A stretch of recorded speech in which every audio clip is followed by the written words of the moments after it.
దుబాయ్‌లో లాటరీ కోసం మీలో చాలా మందికి తెలిసే ఉంటుంది. ఇక్కడ నేను ఎటువంటి లాటరీస్ కొనుక్కోండి, ఆడండి అని నేనేం ఎంకరేజ్ చేయట్లేదు.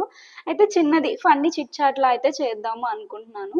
రీసెంట్‌గా ఒక న్యూస్ సర్క్యులేట్ అవుతుంది కదా! ఫస్ట్ టైమ్ అంట ఒక పర్సన్‌కి 100,000,000 దిర్హమ్స్ విన్ అయ్యారు అని చెప్పి. అసలు 100,000,000 దిర్హమ్స్ అంటే లెక్కల్లో ఊహించుకోలేనంత పెద్ద అమౌంట్ గదా! అప్పటినుంచి నేను ఒకటే ఆలోచిస్తూ ఉన్నాను. ఇఫ్ ఇన్ కేస్ ఆ లాటరీ కనుక నాకొస్తే ఏం చేస్తాను అని ఆలోచించుకుంటూ ఇది, అది అని మాట్లాడుకుంటున్నాం మాట. ఈవెన్ ఈరోజు మార్నింగ్ లేవగానే కూడా అదే మాట్లాడుతున్నాను. ఒకవేళ కనుక నాకు అంత అమౌంట్ ఒకేసారి కనుక వస్తే ఫస్ట్ మా ఫ్యామిలీస్‌ని సెటిల్ చేసేసి, ఫ్రెండ్స్‌లో ఎవరికైతే ఫినాన్షియల్ ప్రాబ్లమ్స్ ఉన్నాయో వాళ్ళందరినీ సెటిల్ చేసేసి, మిగతా ఉన్న డబ్బులతో ఫుల్‌గా రియల్ ఎస్టేట్‌లో పెట్టేసి, బిల్డింగ్స్ కొనేసి, రెంట్‌లకి ఇచ్చేసి, ఆ వచ్చే ఇన్‌కమ్‌తో నేను, నాన్నగారు హ్యాపీగా వరల్డ్ ట్రావెలింగ్ చేసుకుందాము. ఇలా చాలా ఫన్నీ టాక్స్ అయితే రోజు మాట్లాడుకుంటున్నాము. అలా అని చెప్పి నేను అసలు లాటరీస్ అయితే కొనను, ఆడను కూడా.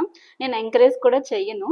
ఒకవేళ మీకు కూడా ఇలాంటి థాట్ వచ్చినట్టయితే మీరేమేం ప్లాన్ చేసుకున్నారు అన్నది కామెంట్ చేయండి. సో నేనేం బిలీవ్ చేస్తాను అంటే ఇలా లాటరీస్ వల్లనో వేరే ఎలానో వచ్చిన డబ్బులు అన్నవి మనకి ఫినాన్షియల్ మేనేజ్మెంట్ తెలియలేదు అంటే మనకి ఎన్ని కోట్లు వచ్చినా కూడా జీరోకి వెళ్ళిపోతాము. అదే మన దగ్గర జీరో ఉండి మనకే ప్రాపర్ ఫినాన్షియల్ మేనేజ్మెంట్ కానీ తెలిసింది అంటే హ్యాపీగా మనం 100 కోట్లు 1000 కోట్లు ఎన్ని కోట్లు కావాలంటే అన్ని కోట్లు సంపాదించగలము అన్నది నేను నమ్ముతాను. సో అందుకే మేమైతే ఎప్పుడు ఇలా లాటరీ టికెట్స్ అలాంటివి అయితే కొనము. కొనొద్దు కొనండి అని నేను ఎవరిని చెప్పట్లేదు. అది ఎవరి పర్సనల్ ఒపీనియన్ వాళ్ళది.